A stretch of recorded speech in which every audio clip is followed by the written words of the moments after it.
there are structures and ideas and attitudes, morals, rules and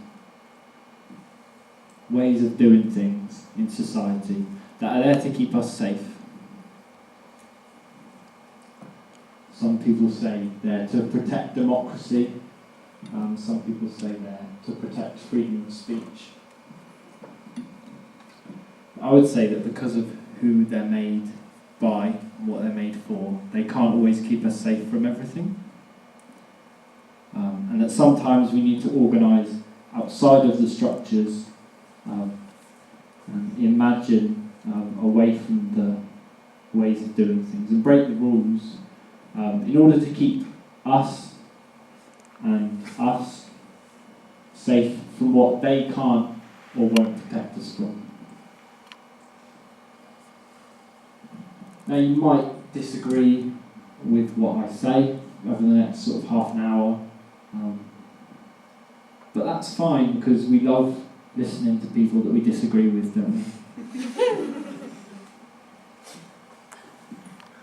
So I encourage you to stay, but if you do feel the need to leave or want to leave at any point, please do so. Best exit is to the far left.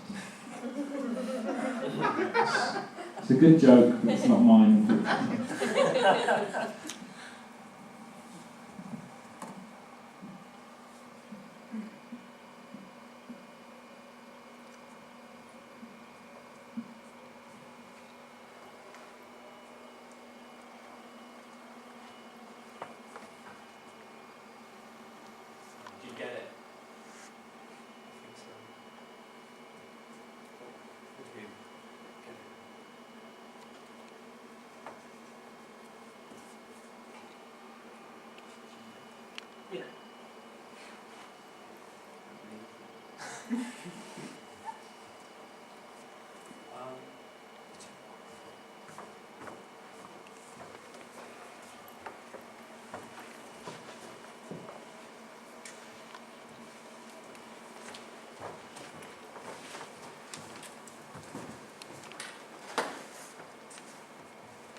Just bear with us a sec.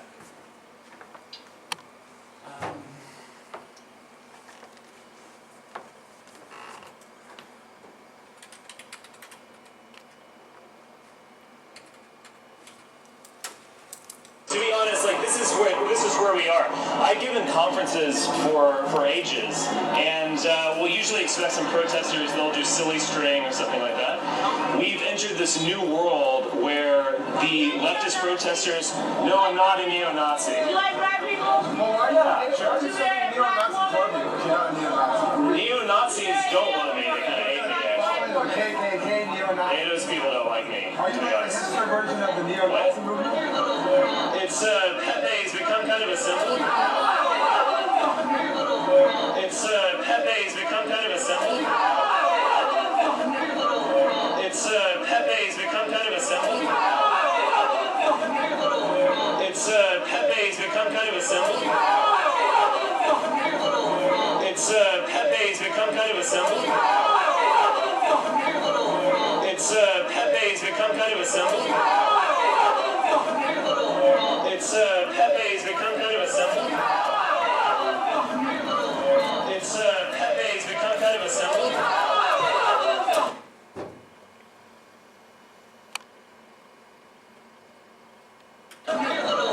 It's Pepe's become kind of a symbol.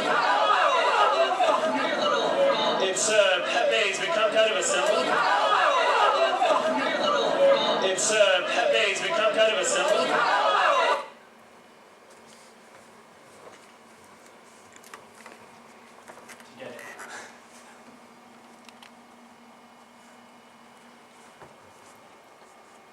Do you know who that is?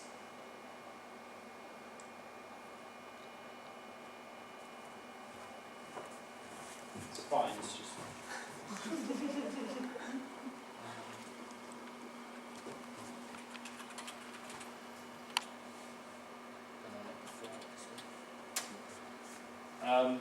sorry, just...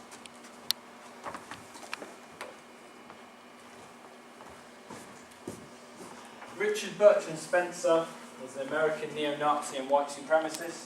He is president of the National Policy Institute, a white supremacist think tank, as well as Washington Summit Publishers. Spencer rejects the labels white supremacist and neo-Nazi, considers himself a white nationalist, a white identitarian, and the equivalent of a Zionist for white people. Spencer created the term alt-right, which he considers a movement based on white identity. Spencer advocates white European unity, a peaceful ethnic cleansing of non-whites from America, and the creation of a white racial empire, which he believes would resemble the Roman Empire. We haven't got time to go through it all. In your own time, it kind of goes on, it's a bit on views and stuff.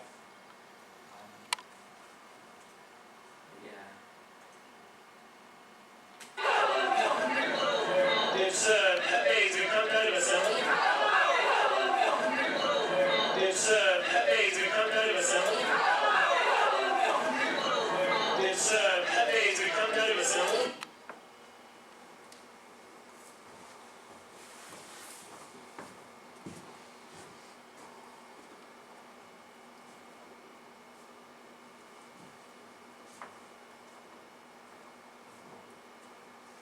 But it's community self-defense, isn't it, against these people, whether they're like overt fascists or just people with fascistic ideas or policies. Like it's not good, and it's got to be stopped, right? Because there's only one direction with this stuff, and there's only one destination,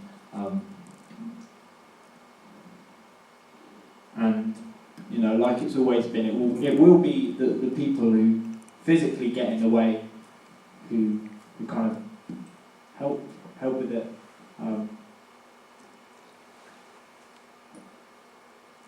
Like fascism, racism, nationalism, like these are violent ideas, and non-violence isn't going to cut it. I would have thought that was obvious.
I wanted to use this ladder, well, a ladder in this performance since the start, to be honest. I don't really know where it came from, but I guess I just had a really clear idea of how it would start.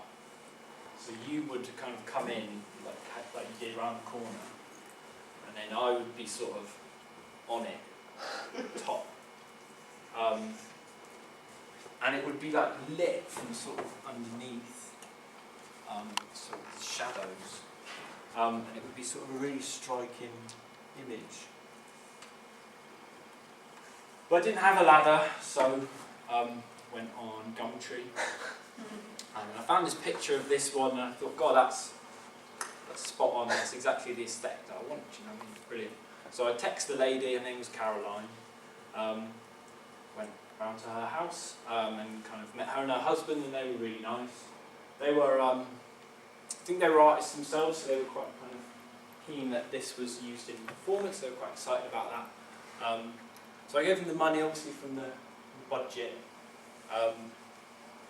and then walked it back to my. They lived in like Ancoats, Northern Quarter area, and I live in Salford, so it's quite far. But it was alright. I had my bike. I sort of attached it to my bike and kind of walked with that, rolled it. But you know, it's still quite kind of cumbersome and stressful. But it was alright because I had my ladder, and I took it into university the next day. Took it to Lawrence, and saw about getting some ladder training and stuff so I could use it safely. And he said, "You are not allowed to climb this ladder in the university under any circumstances at all, whatsoever." And I said, "Look, Lawrence, it's just going to be me climbing it.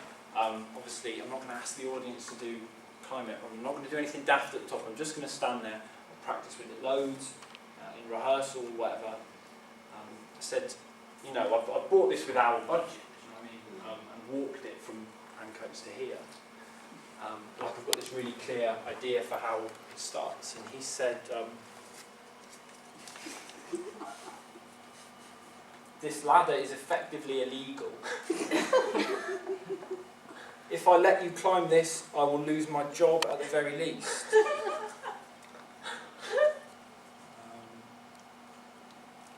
It's kind of a bummer,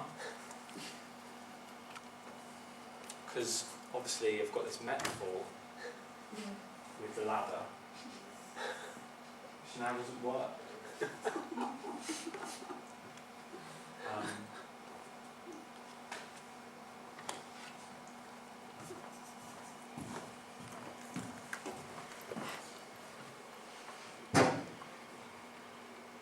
And one important thing to consider, I suppose,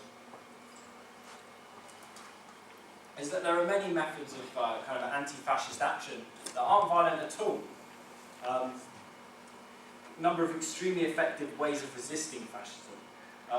These include, but aren't limited to, conducting research on the far right online, in person and through infiltration. Doxing, if you don't know what that means, is the kind of releasing of personal information of certain perpetrators online. Includes pushing cultural milieu or public figures, politicians, celebrities to disown the far right and their ideas, pressuring their bosses to fire them, demanding that venues cancel their shows, their conferences, their meetings, organising educational events, organising reading groups, trainings, athletic tournaments, fundraisers, writing articles, leaflets, newspapers, dropping banners, making videos, making memes, organising in other ways, organising to support refugees and immigrants, organising to defend reproductive rights, organising to stand up against police brutality. So there is kind of work being undertaken that I suppose is more palatable to this kind of liberal consensus. It's the kind of non-violent anti-fascism that liberals say that they want. Like, it's happening. Moreover, it's being done by the same activists and groups who are doing the violent anti-fascist action. Additionally, some of these kind of activities, the organising against police brutality, the doxing, are kind of rejected, criminalised by the kind of liberal consensus, which might lead us to believe that it's not necessarily the violence that they've got a problem with, but more the radical action, anything that challenges meaningfully the status quo. But that's another performance, I'm afraid.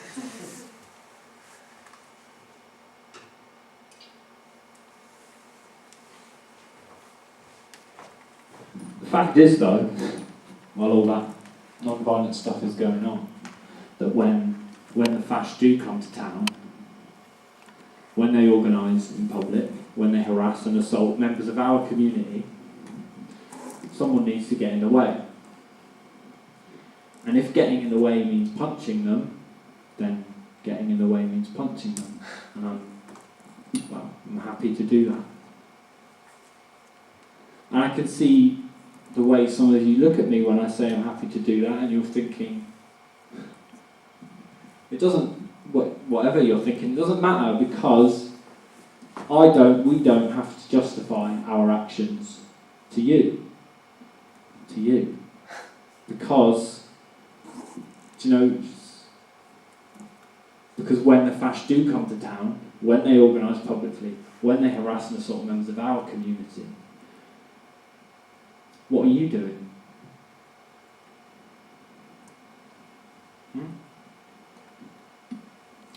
What the fuck are you doing?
I did the ladder training anyway, even though I couldn't use my ladder just for fun, I suppose. Actually, they gave me the handout. Toolbox talk on leaning ladder and step ladder safety.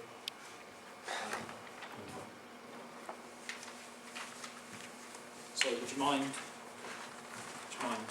reading some out with me? So just page 8. If you need the light. So it's designed for a speech, so don't worry about the speaker's notes. Okay, just read out. Just the one to see how we get on. Okay, so number 1. Yeah. Only use ladders for light duty, short duration work which has been approved by the responsible person. Light duty, short duration. Well, it shouldn't. Yeah, if we can get on with it, then it shouldn't take long. So. 2. Yeah. You could, for example, use a ladder for wiring a security light or replacing a bulb. However, avoid strenuous work such as freeing a seized nut, installing a run of cable trays, or removing a heavy object, as any sudden release can cause you to lose your balance and fall. I guess, yeah. I mean, that's fair. It's just that, kind of, you know. So if the nut needs freeing, and I can't, do I just leave it? Like, is that number 2 finished? Yeah. So I'll read you number 3. Yeah, go. Do not use a ladder if you have a medical condition or are taking medication that could affect your safety, or you are under the influence of drugs or alcohol. I guess that one doesn't, I mean I'm not, but I guess that one doesn't really work, the metaphor. So, but do you get it? Well, I understand why you're saying that. Um, It wouldn't be. no, but if you just go number 4 then. Number 4, make sure you have the right footwear, i.e. clean, in good condition and without dangling laces. Yeah, I mean they're steel toe cap, like if we need them to be. As long as your laces are done up.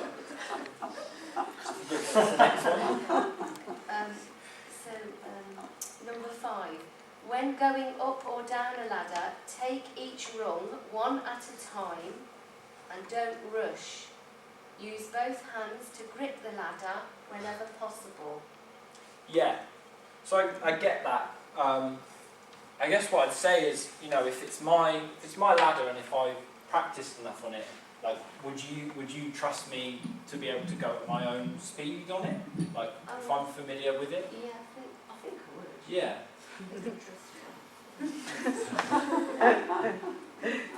Yeah, it's just the next one. Yeah. On nearing the bottom, watch where you place your feet. Make sure you do not miss the lower rungs as you step up. Yeah, I mean, it's kind of the same thing, because like I'm quite tall. Like that's not going to kill me, that step. It's got quite long legs. So it's about, I guess it's about, well, go on, what's the next one? Okay. Number 7, when working from a ladder, try and maintain 3 points of contact with it at all times, e.g. both feet and one hand.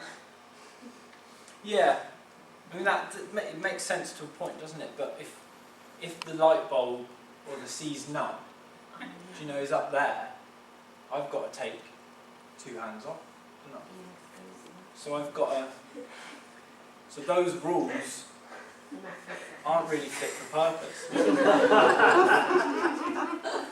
What's number? Are we on? What are we on Number now? 8 now. Number 8. Quite a long one. Don't carry heavy or awkward. So that one doesn't really work with the metaphor. So if you just Okay. number 9. Okay. If you have to carry an item up or down, you must keep one hand That one, that's fine. That doesn't really work. to grip That the one's not really relevant either. But I think what it is like, if the equipment and the rules of the equipment aren't fit for purpose, like you said, then get new equipment or get new rules. Yeah. I like them like that. I like him too.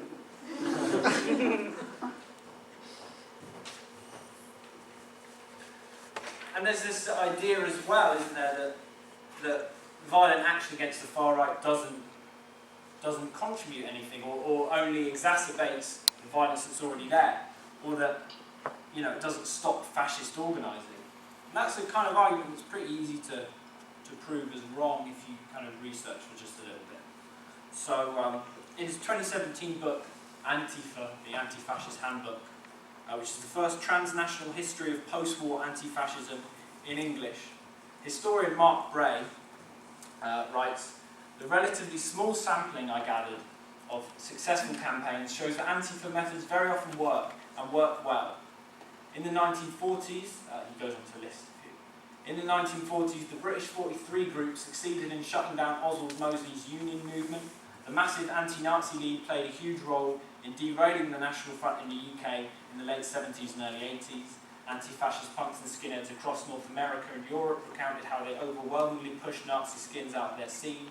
Literally thousands of white power shows, so it's punk and metal shows, have been cancelled, and most of those that have occurred have been carried out clandestinely, small scale, and with little to no recognition. Norwegian Antifa successfully abolished Norway's fascist movement in the 1990s. Anti-racist action played an important role in sabotaging the National Front and the World Church of the Creator in the early 2000s. Annual Nazi marches in Dresden, Roskilde and Salem were eventually shut down, causing many of the groups behind to fracture. Street confrontations stifled Denmark's National Front, and Doxing broke the Danish Front. Anti-fascist action shut down Anti-fascist action shut down the British National Party in Lancashire through successful repeated physical confrontations. Scout Ben Sachon shut down 2 different local groups in the fascist bloc Identitaire, and then the spotlight they shone on the Front Comtois, its successor formation, led the authorities to ban the group. Even when the Dutch anti-fascists were badly beaten back by fascists from NVB on one occasion in 2007, the police intervened and arrested the fascists on weapon charges, which caused the group to turn in on itself and subsequently collapse. Our mate, Richard Spencer, himself recently said that due directly to anti-fascist resistance at and since the Unite the Right rally in Charlottesville, Virginia in 2017, he said, "We feared to go out in public. My events became impossible to attend or enjoy. Antifa is winning." And he said, "They have effectively pushed the alt-right off the streets." I could go on, but there's no need. Stories like these are told in towns and cities all over the world, varying levels of how they've been documented. Ultimately, it is impossible to know what atrocities have been prevented by fascist groups, fascist movements being shut down in their early stages. that is a good thing. And that is overwhelmingly down to grassroots, working class, anti-fascist action, which sometimes necessarily includes physical violence.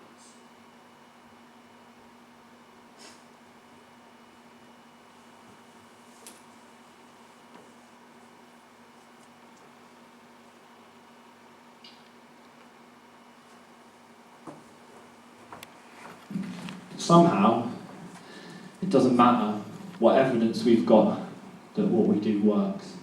It doesn't matter how we talk about it to liberals. There are still people that say violence is violence. There are still people that say you're just as bad as them. There are still people that say there's good and bad on both sides. There's still people that ask, what's the logical endpoint of this suppression of free speech? Free speech. Liberalism. That's why we're here, isn't it? Really. Liberalism is why they have fascists speaking on Question Time, because it's just another political view. And liberalism is why you have Boris Johnson, Nigel Farage, Tommy Robinson. Whether they're fascist or fascistic, it doesn't matter. Is why you have those people as legitimate political candidates. Liberalism is why the EDL get mounted police escorts in major towns and cities when they come to espouse racial hatred. Liberalism is when people say, let Donald Trump run for president, he'll only expose himself for what he is, and people won't vote for him. Liberalism always has, always will, tolerate, make room for, and ultimately enable fascism. Fuck that. Fuck your liberal values, and fuck you.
I don't like liberalism, but I don't like fascism more.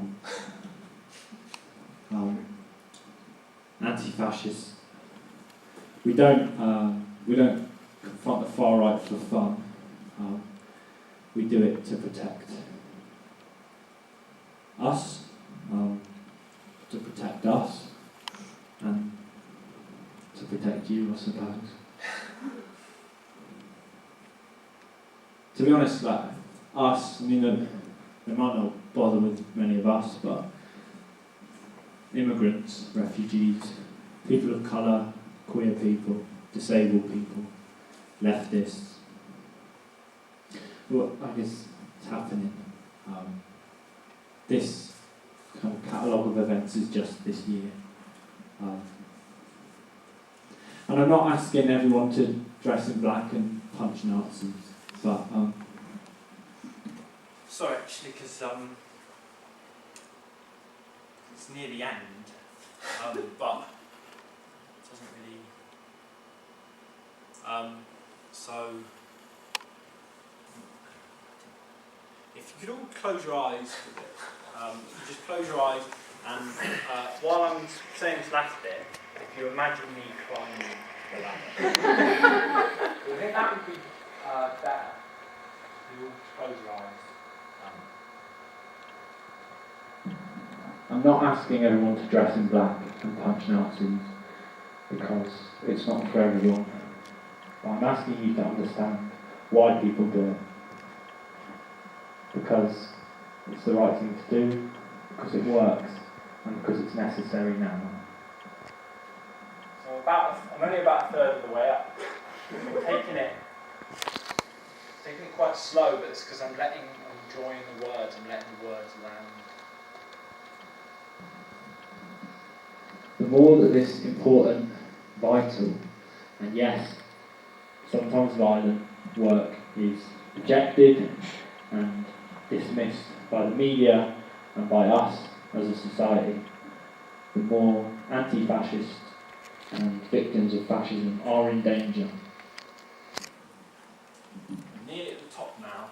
It's getting quite kind of, it's getting quite into it. Like, you're not crying, but you feel like maybe if it goes on, you might.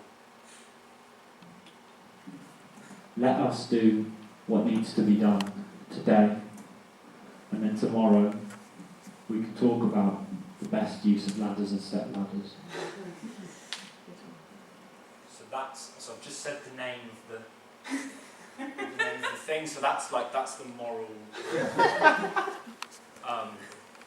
So I'm at the top of the ladder, and I'm lit from above. It's how we started, if you remember. But it's a new equilibrium. Yeah, there's been a change. There's been an understanding. We've reached somewhere. You can open your eyes if you want.